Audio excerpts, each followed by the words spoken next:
pok so ka MZP andon support kan state pon lama tanga kami kini chu eng kam mai to lo unau zo ne cho na Manipur pon helai har sanna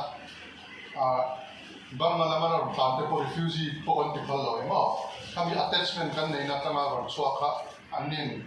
state pon tanga interfere ya an ngai ba kan an lana chief minister me pon comment na pe hiala mase kha wanga chok khajo I ani thele ina lang lo an lo in buat saya mase anin buat sai am du hun achen vai na puak ke I chu kan hu dan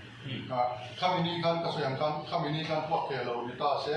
ni tun aya din bul chezo ka om ke kan ni tin atom na jon